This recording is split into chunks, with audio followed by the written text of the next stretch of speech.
how do we start these podcasts off? So, welcome to Rewind the Movies. Tonight we're looking at Critters for one of our Halloween films, isn't it? It is one of our Halloween films. From 1986 and directed by our boy, Stephen Herrick, who is famous for topping Back to the Future with Bill and Ted's Excellent Adventure. I think it's fair to say he's your boy. He's the podcast boy. We've Is he the face of the podcast? Is he? Well, we've got Don't Tell Mom the Babysitter's Dead's coming up in our thing. We've got his other film, The Three Musketeers from '93, coming up. Oh, I love that film. He's a great director. We've even got what's it called coming up? That one he did with Tommy Lee Jones, Man of the House, with Anna Faris in it as well. So he's a great director. And have you done any of his films yet? And do you know what else he directed? I've left this one out. The Mighty Ducks, the greatest sports film ever made. So he is the boy. Well, yeah, and he also did Mr. Holland's Opus. How could you forget that? Exactly, great director. And Holy Man. I know. With my boy Jeff. The guy's a hit machine, man. And he did Rockstar with Mark Wahlberg in it. Remember that stupid film that came? Yeah, amazing film that came out years ago. Look at the pictures. Oh my God. Here's one for our Christmas catalogue. He's done a Christmas film, this guy. Dolly Parton's Christmas of Many Colours. # Circle of Life.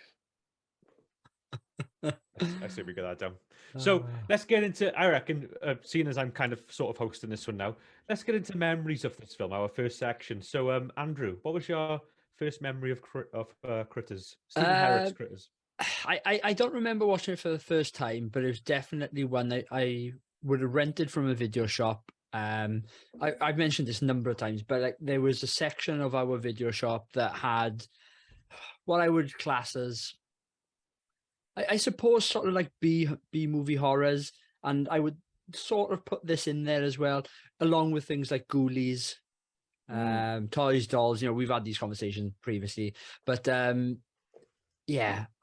I love this film. I loved this film growing up. I watched it loads. This and number 2. There's a third one. Well, there's loads of them, isn't it? But there's a third one, and hasn't it got Leonardo DiCaprio in it? First off, there's 5 films. There's a one came out quite recently as well, actually. But yeah, there's Leo is in the third one, and I remember watching number 3 before Leo was even a big, massive star, and because I remember I had a babysitter that was obsessed with because he was in that film Marvin's Room. Remember that? No. And my babysitter was, remember that Leonardo DiCaprio drama? And my babysitter was obsessed with it. And I just remember being like, it's the guy from Critters 3. Why'd you care? That was his first major film, though, wasn't it? Marvin's Room? Or Critters 3? No. Critters 3, I thought. Yeah, but it's kind of like, he's like a bit part, not bit part, but he's like a sort of side character in a very B movie at that point, I guess. So I'd say I would say horror sequels are a rites of passage for quite a lot of the big actors, isn't it? Yeah, I mean, especially your horror movie, Tom Hanks' first film was a slasher movie. Well, yeah, just horror in general, not just sequels. But you think of, I'm trying to think off the top of my head. Jennifer Matthew McConaughey and who else was in the Texas Chainsaw film? Was it Renée Zellweger? Renée Zellweger, yeah. Yeah. I'm pretty sure Scarlett Johansson was in one horror. I know she came up through the ranks as a young actress anyway.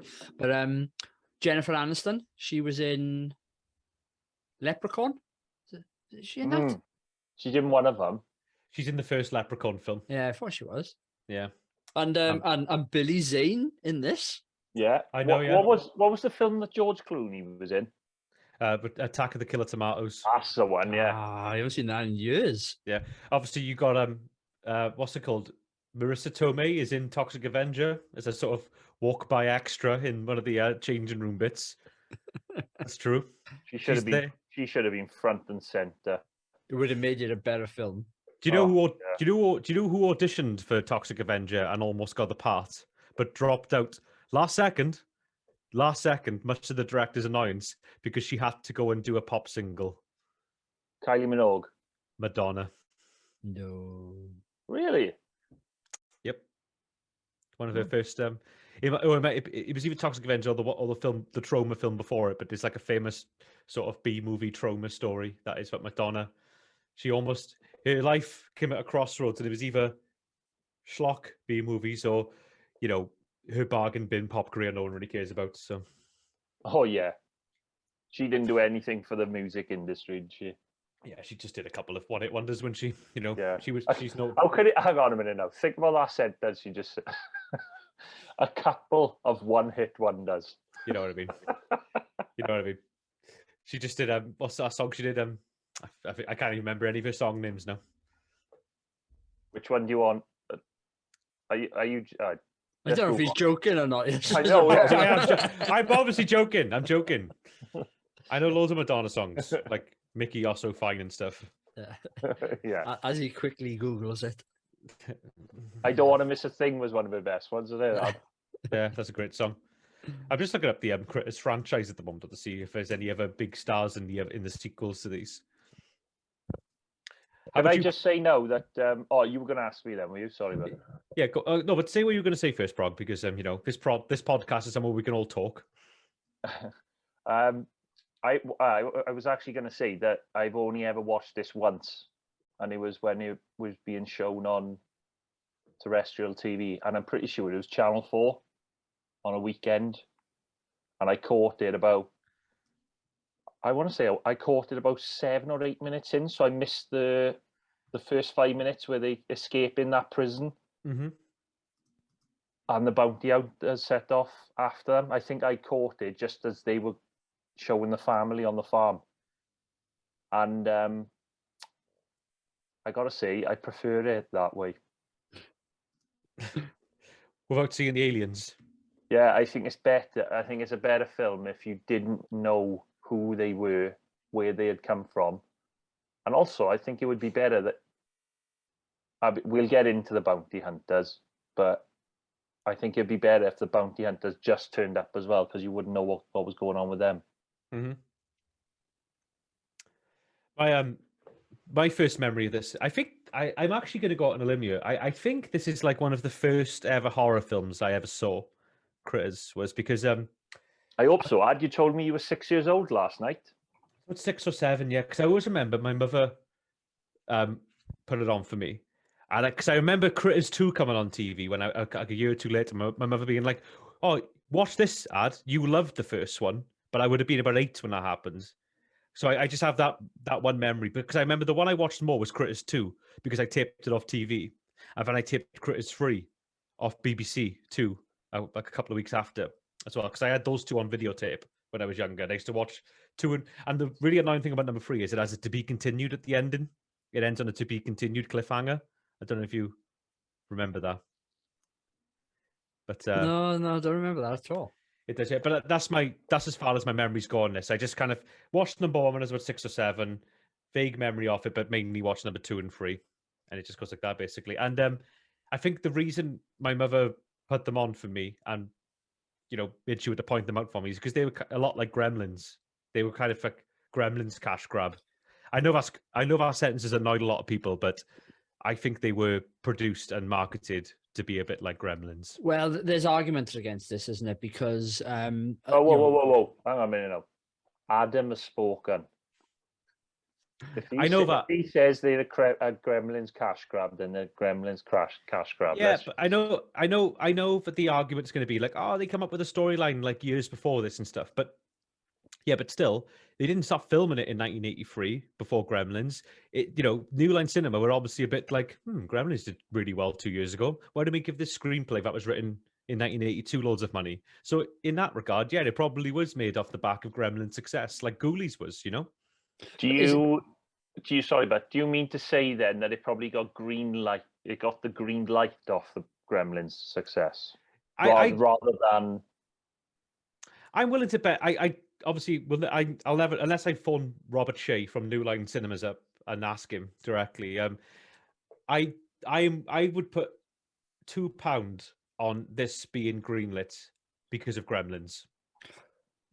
When did Gremlins come out? 84.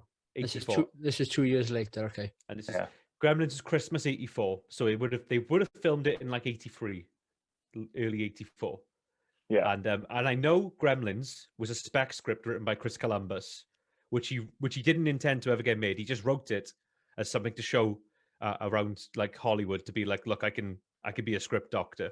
And Spielberg found it, really liked it, and was like, oh, this would make a really good PG-13 sort of like horror movie for Christmas time. And that's how Gremlins got made, and it was an explosion, you know. But you know, you are right. It may have come off the success of or greenlit from the success of Gremlins, but that's what films do anyway. They look what's successful. You just look at the slasher type movies. You Well, know, Halloween did it really well. How many came after that? There's a usually a modern day example. This is a director called Darren Lynn Bousman, who's quite, you know, he's not a super great director, but like he does like a lot of movies. But he wrote a screenplay, which was about ages ago about like these about this. It was about basically these people being put through these torture games and stuff. Couldn't really sell it, but then Saw came out. Then they bought that screenplay and went, "Oh, we'll make that Saw 2," and that's how Saw 2 got made. So it does happen a lot in Hollywood. Like these scripts float around, and then you know they just become. Well, rightly or wrongly, Hollywood and the majority of the movie industry it's a business, isn't it? So they're looking for trends. They're looking to make money on their investment. As much as, you know, avid moviegoers or watchers like us would rather them take chances. I mean, the last 10 years tells you is the perfect example of them looking for trends, because everything now is, I'm not going to say superhero. What I'm going to say is it's an already formed world or franchise. Yeah, I mean, obviously that includes Avengers, but you're looking at Star Wars. You look at the horror films. Halloween has had 3 new films in the last 5 or 6 years. it's the worst one at the moment is Disney, because I swear to God, at some point this week or last week, anytime in Hollywood or in Disney HQ, some executives like, that was the best screenplay I've ever read in my life. It's just a shame we're putting $200 million in the George of the Jungle remake. It's just like that's all they're on now is remakes in it. That's the big trend at the moment. It's just live action ones. You got to think though with Disney. I said this to you before, because I overheard this, so I'm not taking credit for this. But you got to think that some point, Disney are going to run out of their own material to remake. So you're not going to cycle through them. You're not going to see a third iteration of Lion King, are you? But what I'm saying here, will you though? Never say never. Because 94. When did Lion King come out? The live action, I think it was a couple of years ago. 2019. Yeah, but you're talking 25 years later. So in 25 years' time, new generation, could you have it again? Because it comes in cycles, doesn't it, of generations? Well, you know, I'd be willing to see another version of Lion King if they actually got an actual lion to talk. Yeah, if they manage to pull that off, then I'm in. The thing is, though, the thing that screws you now is the fact that you have this is the worst thing to ever happen to cinema ever, right? This is what I'm about to say now. Cinematic universes. That is the worst thing that happened to movies. Because I always remember there was a time there was like a cinematic universe was kind of a cool niche thing. Fuck that now. It's fucking horrible, because they'll just make like, oh, we're making the Timon and Pumbaa movie. Oh, we're making the what's the girl lion in Lion King? What's the girl one? Oh. The one with the fuck me eyes. Yeah. No, I can't remember her name. Begins with an N. Nala. Nala. Yeah. Oh, we're making the Lion Queen now. We're making the Nala movie, and it's just now. Or we're having a Scar Origins movie. Yeah, we're making Scar. I'd watch that. Come on, I'd watch it. If Jeremy Irons is voicing him, then I'd watch it. It'd pretty much be the best thing in the original Lion King. I reckon the Scar origin film would pretty much be the Birdcage. It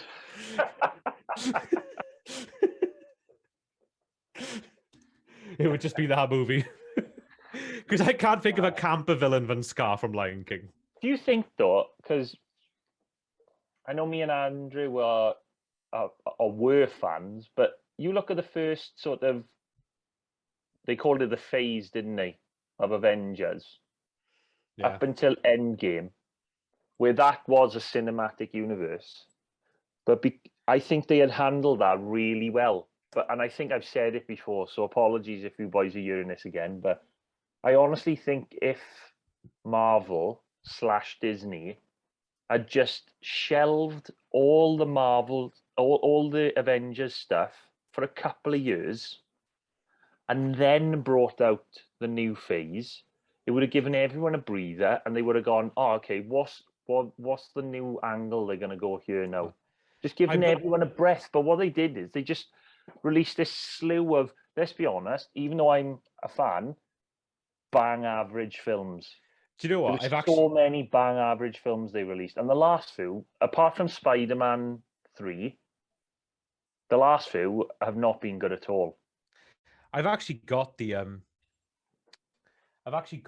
list of Marvel Phase 5 films up right now. Oh God! Like it just makes me like, the reason I'm saying "oh God" is because it's just like another block of cinematic history I'm never going to watch. Like I can't even read them. Ant-Man and the Wasp, again, Quantumania, Secret Invasion, Guardians of the Galaxy, Echo, Loki Series 2. It's all like this fucking Disney Plus crap as well. Yeah, Right, I mean, the problem you've got with that is, right, Ant-Man, I quite like the character, but we've already had 2 films, and I feel like his story was completed with Endgame. A lot of them were completed with Endgame. Yeah. You're 100% right. Should have been a break. Concentrate on new characters. Let's say, and let's just posit this now, right, especially for me and you, and let's say now they released a new film based on, yes, an already existing character, but a character we hadn't seen yet, because that's what they're starting to bring in now in this new phase. If there happens to be a film that's absolutely amazing, the chances are you're going to be so fatigued by the Avengers and Marvel stuff that you're not even going to realize it when it's happening. Yeah. There's so many of the new Avenger films, Marvel films I haven't seen, right? I give up on things like Venom. Didn't even bother with it in the end. And it's a shame because in theory it's a standalone sort of story. I'm looking up the entire list of Marvel films right now. The only one I'm kind of semi-interested in watching on that big list of like new ones coming out now, but I'm pretty certain won't be that good, is the new Blade film coming out. Because, and I'm sorry, the reason I think it won't be as good is because there's only one Blade in my eyes. Have they announced who the new Blade is? Yeah, it's that guy from True Detective season 3, Mahershala Ali. I will be honest, I do like him. I think he's a very good actor. He's a very good actor. He's a great actor, but he's not Wesley Snipes. Yeah. The only Marvel film I'm interested in at the moment is the new Guardians of the Galaxy film. But that's only because they built up some credit with the previous 2 films, and I enjoy those characters. So I'm willing to see the new one because I'm hoping that will be it for that story with them. I'm actually counting right now. I'm looking at the entire list. I'm counting the ones I actually enjoyed of all the Marvel films. So I go one. Pretty much. There's three of them I liked out of like this slew of movies. I liked the first Iron Man. I thought that was a good movie, first Iron Man. But I thought that was just going to be a one-off, a one and done. Oh, it's Iron Man. It's a good film. That was. I liked Ant-Man, and I quite enjoyed Spider-Man: Homecoming. I can't watch any of the other ones, but I find them all the same movie. Yeah, you know. For someone who's not invested, I get that. Yeah, I used to think that about the 4 Thor films. Get my words out, and but I'm so glad they changed direction on it. The problem I have now is I just don't know if I want to watch another Thor film. I've watched the new one, Love and Thunder. It's average. It's just average. It's a shame because they went down more the comical route. They went down more, I think, the Guardian of the Galaxy type route. And I want to love it, but I just can't be asked to see it. I'm just counting off the ones I've seen, which I didn't in total. I've seen, so including the 3, I've seen 4. I don't know how people rate the first Avenger, the Captain America one. I always thought people hated that, but now suddenly everyone loves that one. You know, when I he's, always thought that was pretty good. but it's like a tiny skinny man body with a gigantic head on it. What's his chops? The actor. I was watching. I always remember watching it in the cinema, just like, God, this is going to get slaughtered by the critics. And I left, and it was just getting glowing reviews. I was like, what the hell? That's wild. Like, but Do you know what I've seen quite a few of them actually. Do you know what they announced today? That the new Deadpool movie. Yeah, with Hugh Jackman. He was going to have Hugh Jackman in it. See, I like the Deadpool, but then that's not on this list, because Deadpool is not Yeah. the Marvel ones. It's the Fox. Because I actually really like the X-Men films. I actually really enjoy except for like The Last Stand, the third one with Vinnie Jones in it, and I think it's like. I didn't like Days of Future Past. I thought that was a bit boring, but I like the X-Men films. I think especially First Class, the first one of who's that actor from Shameless that pops up in him? He's really good. What's his Oh, the name? British boy. Yeah. James McAvoy. When Yeah. James McAvoy started playing fucking what's his chops? Doctor Professor Xavier. X. Yeah, I can't think of names now, but I think that's I think first class is a really good movie. I remember when the first X-Men came out, and I loved it. Yeah, it's great. The best ever Marvel film is Blade 1, though. I was a massive fan of that. Huge fan of it.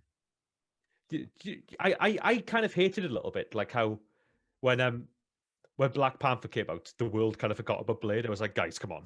There was a far better black-led Marvel movie made years ago with some fucking teeth to it as well, no pun intended, and it was Blade. That film is a fucking outstanding piece of 90s cinema. Apart from the end monster, obviously. Yeah. Well, it was even worse before they put in the CGI, I think. But I quite like, this might be a bit controversial, but I quite like all three of the Blades, even Trinity. I like the second one. With Luke Goss or Matt Goss in it. I can't remember which one. See, I could never get on with Blade 2. I always thought, but that's because I can't really get on with Guillermo del Toro films. I've just never liked this stuff, del Toro. So I would actually, even more controversially, I'd watch Blade Trinity over Blade 2. Because I don't mind Blade Trinity, because it's got like it's just got that sort of like easygoing early 2000s crappy action feel to it. And I know, that's what I quite like about it. And one of the other films that we're going to record tonight, but it'll come out in a couple of weeks, is Face Off. And I just think it's a similar sort of, for me, feel. I think Ryan Reynolds is really good in Blade Trinity as well. I think it's a pretty sweet movie. Well, I quite like Jessica Biel in it, but maybe that's for different reasons. Well, she's doing a great act. She's doing a great performance, and let's be real. So that's how that all goes. But yeah, anyway, let's bring it back to Critters. Yeah, let's move on to favorite aspects. Sorry, Adam, taking over. Okay. No, it's fine. It's fine. Favorite? No, you take over. This is your podcast. I'm just. I got bullied into this. This is owned by everyone, even the fans. All three of them. Favorite aspects of Critters. Should I go first on this one? Yeah. Now, what I'm about to say is both my favorite aspect and least favorite aspect, which I'll start talking about a lot in changes. But the one side of it I do like the sort of homes, the sort of kitschy, like family on a farm vibe it has going on, because I do quite like that. It reminds me of like other horror films I used to watch at this sort of time, like Cujo, and like that sort of like when it's set in a little farm somewhere in the middle of nowhere, and you got like this proper idyllic American family where the horror seeps into it, a bit like the first Gremlins actually, except that's not on a farm, that's in a suburban town. Yeah, that's probably one of my favorite aspects. And I'll leave you guys go for another. I got a couple more to say, but I'll leave you guys rifle through first, so we're not stepping on each other's toes. I quite like just the concept of Critters. It was, for me, when I first watched it, it was something a little bit different. You never really get why they're there, what they're trying to do. Yeah. But yeah, I quite like that aspect of it. I quite like the fact the bounty hunters were after them. Yeah. So that there was. That's my favorite aspect. Yeah, and I'm just going to say now, not the execution, but the concept of the bounty hunters. I really like that idea. Sorry, Ad. I like my favorite thing with the bounty hunters is the face changing thing, which does get overused a little bit, but I did like that aspect of it. Well, pretty good. Go on, sorry. I was just going to say it was a pretty good special effect when they're in the spaceship and they change their face. The first one changes the face. Into Pat Sharp. Yeah. Look at that. Look at Adam's got in his background. Look at those locks. They're know. amazing. You mean Johnny Steele? Johnny Steele, The Power of the Night, or whatever the song is. It's all I've listened to all day. It's That's not brilliant. all. It's really good. It is the most 80s song going. That is, man.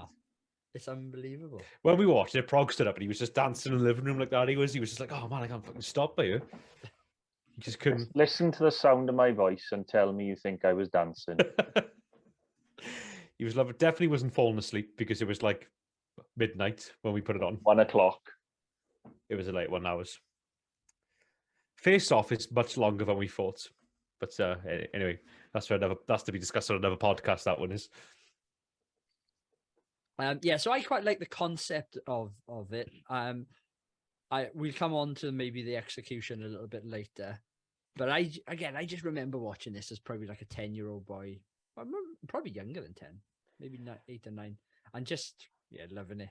I think that's the right age to watch it, is when you're a kid. I think Critters is like, because if you had asked me yesterday or a few years ago what I thought of Critters, I would have said a really glowing review for it. I would have been like, oh, it's great, man. Especially number 2 and 3. I would have been like, oh, the class. But I'm not going to give it that same. Not that I didn't like it, but I'm not going to give it that review, that glowing reception anymore. Do you know what I mean? Do you know what I thought was going to happen? We're talking about the bounty hunters here, right?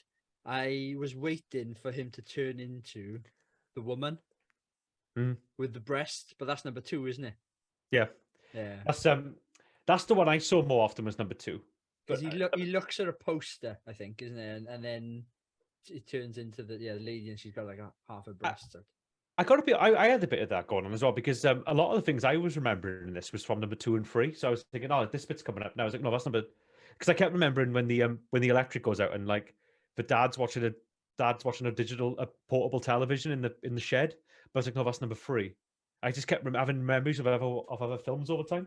Do you know the one aspect I like about the film, but it grosses me out all the time? When you see the needles or whatever they are, their hairs, and they're in someone's skin, and there's a lump, and it just it goes through me every time. What is the movie rules of those spikes? Because they seem to be fine as soon as they're taken out of the skin, but when that's in your body, they're unconscious pretty much. Yeah, but it seems like they pull them out and they go, "Oh, I'm fine again now." It wasn't really explained. Like the dad was sort of fucked up right at the beginning when he got attacked by them left, right, and centre. Maybe he was the only one acting. Yeah, that's the. I'll wait till changes to talk about that stuff. I'm gonna bite my tongue until changes. Has anyone got any other favorite aspects? Yeah, I do. No. I do actually. I know it's corny as fuck, but I do really like the sort of spaceship. I found the spaceship stuff really cute in this film, like the the opening on the spaceship and just the all sci-fi, how low budget the sci-fi special effects were. I really liked that stuff, but in a sort of, that's so corny. That's got a really nice charm to it, sort of feeling. Do you know what I mean? Like, no, when they're walking around with the glowing green heads, and it's just like, it's obviously just one of those like those pullover masks you get, but it's got some glow in the dark effect on it, and you're like, that's so fucking corny, man. But I just quite liked it. I thought it was like, I quite like. But similar to you, Ad, I quite like a horror like this from that era. Yeah. And I was trying to think the other day, like, do they do horror like this anymore? And I don't think they do. Well, they made Critters 5 in 2019. So there's probably some crowdfunding thing going to happen soon for the Critters 6. Because it has got I did a bit of research on it today, and I've seen things about it before. But the Critters series does have a very strong cult following. It does have a very, but like, when you say Critters series, do you mean, because there's a TV series, isn't it? No, not that I know of, but I'm on about the film series, like as in 1 through 4, then the 5th one, which is Critters Attack. I'm just Googling it now. I thought there was a TV. Well, do you know the new Critters film, or the recent one? Apparently, it's a remake of the original. Is it? Yeah, it's not called Critters 5. It's called Critters Attack. No, it's not. It's not though, because I'm pretty sure Dee Wallace is in it. Yeah, no, it says it's a reboot on Wikipedia. But I think, but But I don't know. I haven't seen it. I'm just saying. I'm no, just. I think like Dee Wallace comes back as like a sort of like one of those space people. Like she's gone off to become like a fighter and stuff. Is like, I remember seeing that on the trailer for it before. But No, right. Okay. I'll read this out to you. Right. It says, "Critters Attack" is a reboot of the 1986 film. Although returning actress Dee Wallace was assumed to be portraying a new heroine, distinct from her Helen Brown character, Wallace herself confirmed that she was reprising the original role, but with a name change to Aunt Dee due to potential legal issues. So God knows what the story is. But that didn't make any sense to me. What you just I know. said. Can I just say as well, there is actually a TV series of this, right? Well, I was just about to say it's called A New Binge, isn't it? I know. I just found out about it. I never knew about this until just the one second. season and 8 episodes. It was made for the streaming platform Shudder, the horror thing. So it was obviously like, God, I bet that's I couldn't do a Critters TV show. I'm telling you that right now. 80 minutes was enough for me in the first film, you know?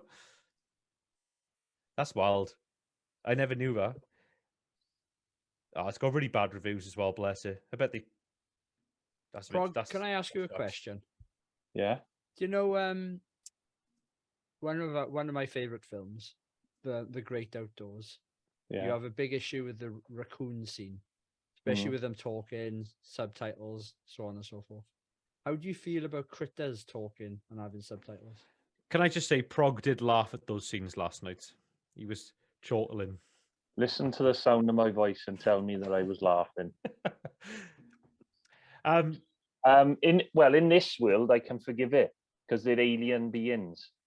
So we need to know how they, what they're thinking and communicating. The problem with the Great Outdoors is they're fucking raccoons. Can I just ask you guys though, how you both feel? Like, because I know I watch a lot more. I'm all right at the moment, but no, but like I know I watch a lot more 80s horror stuff than you guys have.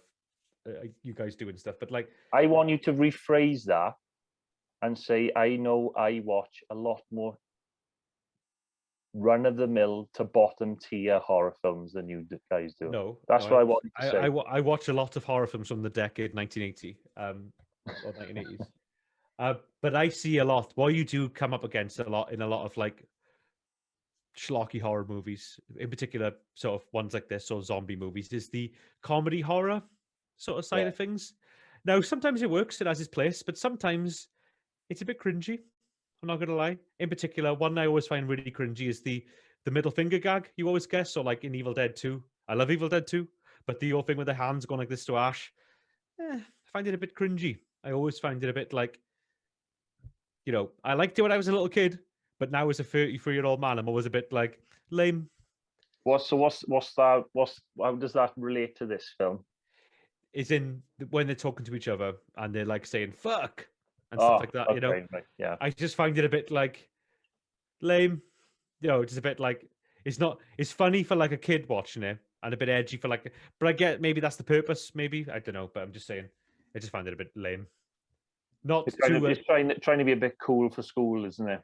Yeah, but it just doesn't. It has the opposite sort of effect, if that makes sense. No, I get what you're saying. Yeah, but that's just my opinion. Hey, comedy's a subjective medium, man. Like, there might have been there might be someone in the world right now watching Critters, and that little critter says "fuck," and he has to pause the film because he's laughing so much.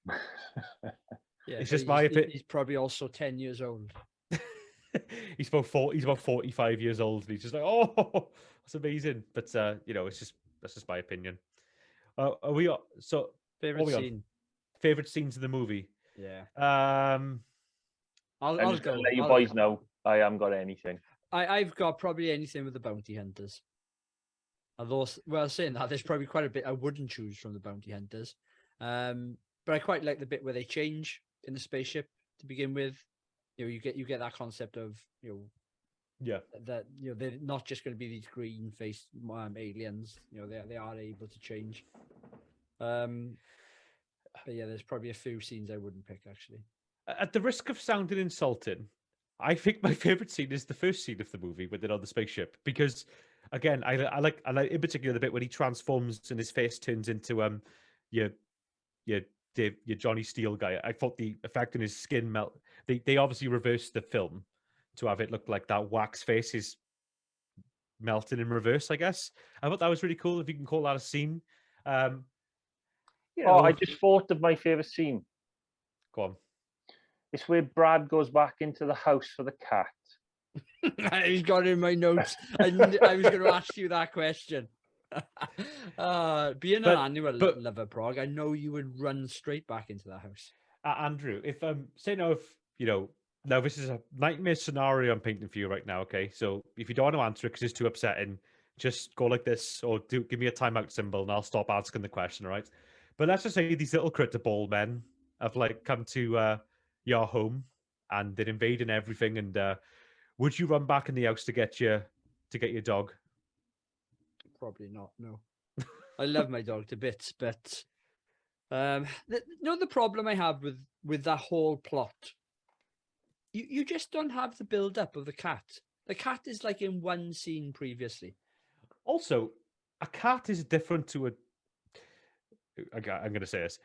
I would be able to believe it more if it was a dog, because a cat can kind of sort itself out. A cat could be like, "I'm out of this," and run off, being out of that window and just into the woods. Well, yeah, I think isn't it? Cats have a better sense of danger. Yeah, they do, and like, it's not like a house cat, is it? That cat's out and about all the time. But like, Well, don't get me wrong, right? Cat. Thing is, people. I've got no doubt that there's some people who haven't got kids, haven't got family, right? Their pet is the be all and end all. It's just when you're in that position and you've got killer alien monsters on the loose, why go back in? Why even risk it? I just want to say this to all the pet owners that listen to us right now, right? Your dog wouldn't go back to save you. It hates you. I'd perhaps maybe open the door and go, Monty. No, he's not coming. Come on, let's go. Just running away. Monty, he's not coming. Yeah, he's probably long gone anyway. He would have scarped. But look, like my issue with it all, and I mentioned it just now, is you sort of see the cat once previously, and that's it. Whereas if you had a little bit more sort of screen presence with the cat, really loving cat or something like that, fair enough. But it's not. It's just like, oh fuck the cat, let's go and get it. But like, yeah, let's just call it now. This is changes now. We're in that part of the podcast, but yeah. I agree. It was just dumb, and like I just kind of felt it was a bit like the bits. I think I remember Frog got pissed off at this bit was when he picked up the cat and he's like, "Oh, whatever the cat's name was, are you okay?" And it's like, mate, there's a fucking giant critter out there. Why are you just stroking the cat for in this room? The critter was in that room. I know, if it's a kid, where's your sense of urgency? There's a fucking critter coming at you, like, you're fucked. But then, how did he get out the room? Oh, he ducked under the swinging arm of the giant critter. Yeah, I'm just going to say this is my biggest problem with the movie. And I said at the beginning, my favorite thing was the sort of family setting of it. It's also the film's biggest problem because because it's a PG-13, it's got that Jurassic Park problem where everyone's safe. There's no danger. There's two deaths in the movie, Billy Zane and the cop at the very beginning. I feel for Billy Zane though, because he's getting like mauled by something. They just all leave him. They don't even attempt to go back. They leave him, right? And then they forget that he's even in the barn. I know.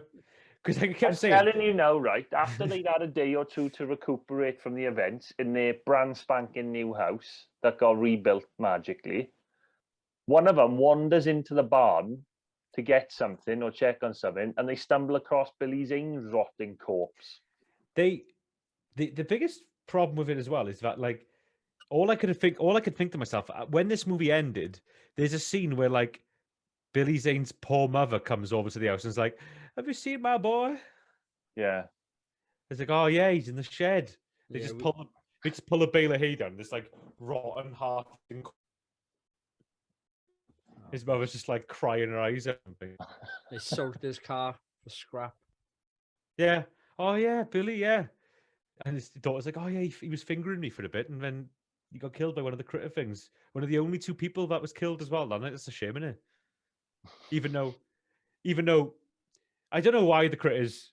Let's be real though, the critters could have so easily killed the entire family all the way through Yeah. the film. Like that one bit where like, and this is like frustrating to watch. Like they'd all just stood on the doorstep, and the critters are like a foot away from them, and they're waiting for Scott Grimes's character, the kid, to run up into the house and then go back downstairs to reopen the door. But I'm just like, what are those critters doing? It's like 4 critters or 3 critters to 3 family members, and we're just like stood there like watching them. But the film, it takes ages for him to do that. I was a bit like, I don't know, it was just stupid. The other question I've got while you're talking about like the amount of critters and things. So at the beginning they say, blah blah blah. You had a cargo of 10 prisoners, and you know It was eight critters, and 2 of them got killed on the escape. All right, okay, but like I'm sure more than 8 critters then die at throughout the film. Well, I don't know, but it's all relevant. They all die on the bloody spaceship getting blown up anyway. Can I reel out some of my changes or Yeah. run some of my questions? How does Scott have access to make explosives? And we're not talking about like little firecrackers, There's one that blows up a bloody spaceship, for Christ's sake. I don't think he's making the explosives. I think they're just like counterfeit fireworks he's managed to obtain, which I know in certain parts of America. I'm not sure where this film is set, but places that border on like Canada and Mexico, they always have illegal firework problems going on. So I just kind of took it. He's bought them from some kid in school. They are like in farm country. Yeah. So there's probably some, maybe farming material. He probably found a mine with the bundle of dynamite in it. I don't know. I know that some people, they sort out like gopher problems, don't they, with like dynamite and shit like that. So who knows? But it's just like, yeah, he's got something that has the potential to blow up a spaceship. It's just not believable. But then the whole film is not believable anyway, is it? Yeah, I agree with that. Like the fact the firework has the capability to, if he set that off at his house, Jesus fucking Christ, like exactly. it would have just blew up. It would have blew up a barn, for God's sake. Plus, he's not like blowing up a hand there if that goes off. It's like his whole body's being, obliterated. But I hated the kill. Like I remember Prog saying he didn't mind it. I hated the fucking effect. It was a comedy gag as well, where he chucked the firework into the critter's mouth, and he just kind of goes like this, and he just puffs up and falls over.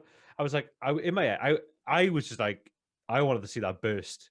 I thought it would have been way better if I just blew up. I'd forgotten all about that scene, but as soon as he picked it up and put it in his mouth, I was like, yes, the bit where his sort of cheeks go boom, and then just keels over. Yeah, it was just the only thing I remembered in this film was the bit where the house was rebuilt at the end, because that's the only strong memory. Because I remember when it came out, I was like, because at the end I was like, I thought they rebuilt the house, but then it happened right at the end. I remember that coming up, and I also just remember. I just remembered the 2 guys as well. That's the only memory I had from this when I went into it. Why did the bounty hunters shoot up the church? But I'm glad we're on this now, because the bounty hunter stuff is all over the place. It has the potential to be quite good, though. Do you think? Yeah, no, that's why it's my favorite aspect, because I think the potential of the bounty hunters was there, but the execution of the bounty hunter sequences was it was beyond. I mean, there's no reason for them to go to the church. They don't even know what a church is. Then there's no reason for them to go to the bowling alley, because no one says any. Does someone say about the bowling alley? I think they're just driving around at that point, I guess. So maybe they just saw that it was populated, and they were like, "Oh, let's see if the critters." Yeah, are but in there. you don't get a perspective of that, because there's no camera in the police car of them driving past the church and them going, "Let's look in there." Yeah, I mean, I'm just trying to like give the film an answer here, but I can't. Like, I know, yeah, but it's not. I just didn't get why evident, is it? I didn't get why they shot up the church. They didn't kill anyone, but I just didn't get like they went in there with like critters, and they were like, "What? No!" And then they just started blasting the church up, and I was like, on one hand, I was like, "It's just like a sort of joke." The film being like, "Oh look, Christians, like we're edgy horror film," but I was a bit like, "Yeah, but it's not funny, and it just doesn't work." Yeah, there's no reason for it. And that's it for my changes. I got the bit when he shot the TV because he's an alien and he saw the TV man with a gun because they watched a cowboy film and the cowboy goes bam bam at the screen. So I was like, oh, that makes a bit of sense why he shot the TV because he thinks Yeah. it's someone attacking him. But the church one made no sense at all. There was just no reason for them to do that. No. Other than the film to kind of like flex their firepower and say, oh, look what the guns they've got. Oh, I said something to Adam as well. Right at the start of the film, they say the critters have escaped and are heading for Earth. Why are they calling Earth Earth? Yeah. It'd be called something else for them. I know. And I always sort of think about this anyway in films because other places wouldn't call it Earth, but you sort of gotta call it Earth for the story to be understood by the audience, I suppose. I But reckon, I get though. what you mean. I do reckon, though, if you had an alien ship, they looked at Earth, because we all know what Earth looks like, and they were like, oh, it's Krytark, or whatever the fuck word they've got for it. I think people would just be like, oh, that's what they call Earth. You know what And I mean? also, the family start getting,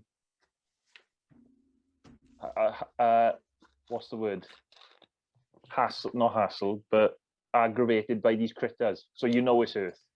Yeah, exactly. If they're just like, because they don't even know what the fuck anything is when they get to Earth. So it's like, how would they? It's a small bone to pick, I know, because the film is like, it's not trying to be ultra realistic, is it? It's trying to be a PG-13 family kid friendly goofy horror movie, you know, but Yeah. still. So, some wiggle room, I guess. And then I said to Adam as well, there was one point where the dad made a homemade flamethrower. And I was like, oh, in my head, I was thinking, that's quite nifty. Well done. And then he ditches it when they escape in the bedroom. And I was like, why are you leaving that? That's the best thing you've got. The what there was just a lot of laziness in it. Like the bit when the kid was running up into the house to get through the lock and they just stood on the doorstep with the three critters. I just remembered one thing I liked. Do you know they were trying to pay off the kid having explosives? Yeah. And this was how this was going to pay off in the end with him blowing up the ship. I don't know if they meant it. They must have meant it. But the better payoff was actually, who was the drunk? Is it Charlie? Charlie, is it? Yeah. Or is Charlie the cat? Or whatever. No, so the drunk, Charlie. It is Charlie, yeah. He always had a bottle of spirits, but he always had a handkerchief that he would wipe his head with. And I think that was seeded into the film better, so that when they had to blow up the spaceship, he actually used the handkerchief in the bottle of spirits and they lit that to get into the spaceship. I think that was a better callback, or what do you call it, Ad? Sorry. A foreshadow, I guess, isn't it? Yeah, foreshadow. I think that was better than the kid having the explosives. That character is in every one. That guy, Charlie. Yeah. He's in number 2 and 3 as well, and he's also in number 4, but he's not in the 5th one. They couldn't get him back for the 5th one. Maybe they learned their lesson. But as the film series goes on, he becomes more like a bounty hunter himself. Like he actually becomes like some guy that's against all about fighting the critters. So living.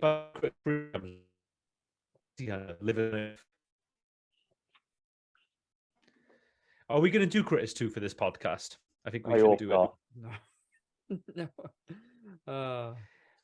Come on, Ad, you're making me sit through all the Halloween films, but come on, calm down now.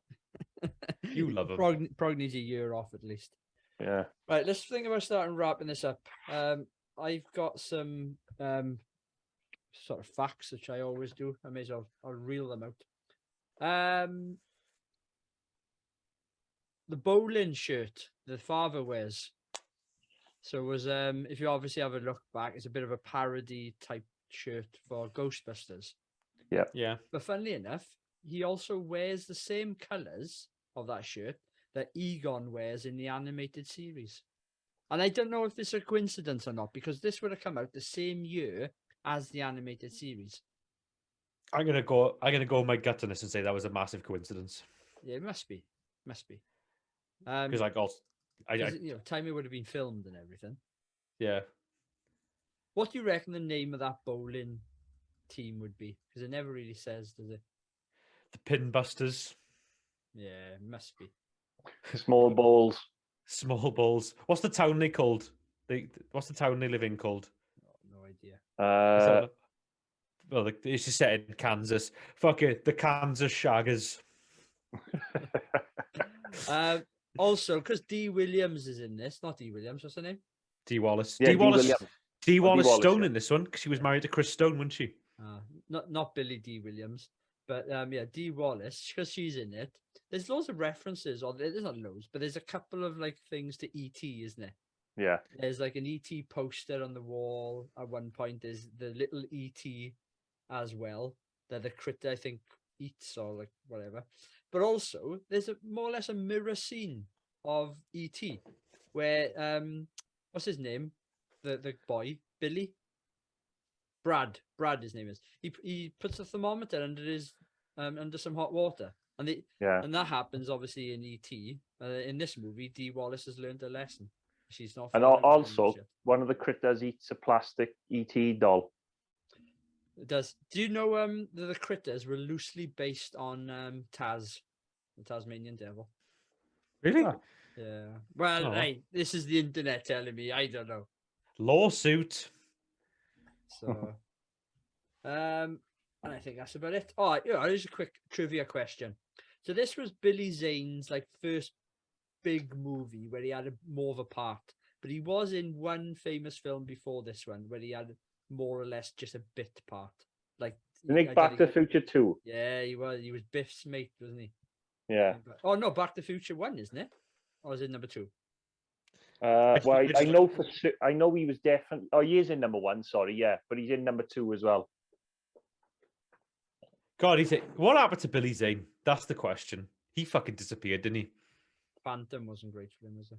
I loved that when I was younger, Phantom. I thought that was a great movie. But again, it's one of those films you probably love as a kid, but then you wouldn't watch as an adult, I don't think. I reckon we should do the Phantom on this podcast. I reckon that's one.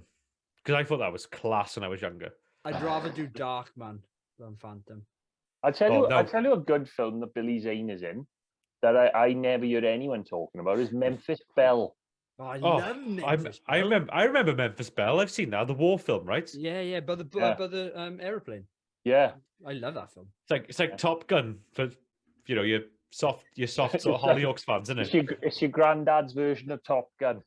Oh, Memphis Belle was like I always remember I just remember like my mother putting it on. It's like one of those Sunday afternoon movies. Memphis Belle is. Yeah, I always liked that film, and I will say this now: I absolutely love the soundtrack to that film. Well, the theme song, Memphis Belle. Sing it, Frog. Memphis Belle. They didn't have a theme song, but they had a theme song, but the Memphis Belle song is great. What they should have done is adapted The Power of the Night or whatever the theme is from this film. I'm reading about Memphis Belle right now. Oh my god, the cover, the poster. It's just brought back the flooded memories of the VHS cover back to me. Oh man, Memphis Belle. Right, last fact from me: this blaster sound from the Critters ship, I think, as they blow up the house, is the same sound from a Star Wars film, and it's from the blasters that come from the AT-AT walkers. Film, it's just borrowing bits and bits from other movies, isn't it? Right, come on. Final question then. Would you recommend? I'll start with Prog because I think I know his answer. Prog? No. Ad? I would, yeah. I would recommend this. I would, but there's a question in there. Like, who would you recommend it to? I would recommend this to a young horror fan. I reckon if I was talking to a teenager and they want to watch a horror movie, I'd say watch Critters. I would be a no, but I would have that little asterisk side note that Adam's just said. Like if my kids got to about 10 and they said, oh, I want to watch a horror film, I might suggest this first. Yeah, But Well, you maybe wouldn't I'll go- suggest Gremlins. Actually, that's a better shout. I would suggest Gremlins but first. but you know, That's the point, do you know though, what? because that's why I wouldn't recommend Critters, because Gremlins is just much better. Yeah, but And you want to It's a you want similar to type of film. you want to give some people variety. So if they like Gremlins, you say if you like Gremlins, watch Critters. You know what I mean? Watch Ghoulies and stuff. You know? Is that variety though?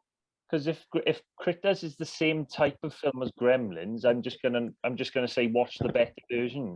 I wouldn't say Critters is. Hey, if they're stretching their horror wings and they're getting into like little things killing people movies like Critters and Gremlins, check and Critters.